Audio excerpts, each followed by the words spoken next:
नमो नमः संस्कृत। आज हम देखेंगे नंबर 6 पूर्व रूप संधि। इसका सूत्र है एम पदांता दति। कहते हैं यदि शब्द किसी शब्द रूप या धातु रूप के जो पद होता है वो शब्द रूप का हो या धातु रूप का हो कि अंतिम ए या ओ के बाद अ हो तो उसके अंतिम वर्ड ए या ओ के बाद अ आता हो तो उसका पूर्व रूप हो जाता है। अर्थात अ हट करके उसके स्थान पर उसको बताने की अ के इसको चिन्हित करने के लिए अवग्रह का चिन्ह देते हैं।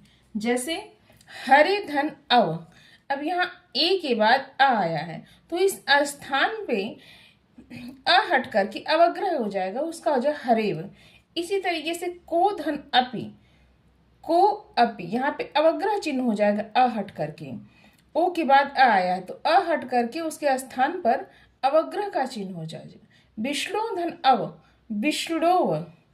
को धन अयम, को अयम, कोयम। इस प्रकार से हमारा पूर्व रूप संधि होता है। और अब आगे एक प्रश्न पूछा गया पठ धन त्वा, पठित्वा।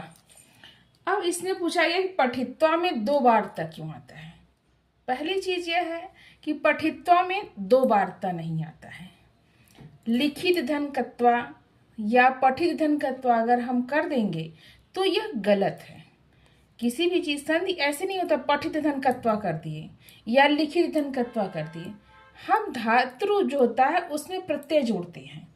पठ धातु में कत्वा प्रत्यय जोड़ेंगे तो पठित्वा एक नया शब्द बनेगा। लिख धातु में त्वा प्रत्यय जोड़ेंगे तो वहां पे लिखित्वा बनेगा, न कि लिखित धनत्वा लिखेंगे या पठित धनत्वा करेंगे। इसलिए धातु रूप में एक प्रत्यय जोड़ने पर एक नए शब्द का निर्माण होता है। अब दूसरा चीज यह है कि हम जब पठित्वा, लिखित्वा, गत्वा बोलते हैं तो उसमें दो बार त का उच्चारण क्यों आता है। जैसे लगता है कि हम दो बार उच्चारण करते हैं, वही इसलिए नहीं होता कि हम दो बार करते हैं। त तो एक ही आधा त रहता है, लेकिन आगे का जो वर्ड होता है वह दीर्घ होता है। जब हम दीर्घ का उच्चारण करेंगे तो बड़ा घात के कारण उसमें जैसे लगेगा कि दो बार तक का उच्चारण है। लेकिन अगर हम त्वा करना करके त्व करें तो हो जाएगा पठित्व, तब हमें लगेगा कि एक ही बार तक का उच्चारण हो रहा है। लेकिन आ की मात्रा लगा है, इसमें आ वर्ण स्वर जुड़ा हुआ है। आ स्वर जुड़ने के कारण यह हमें प्रतीत होता है कि इसमें दो बार तक का उच्चारण हो रहा है, जबकि रहता एक ही त है। वो स्वर जुड़ने के कारण है। अगर आ स्वर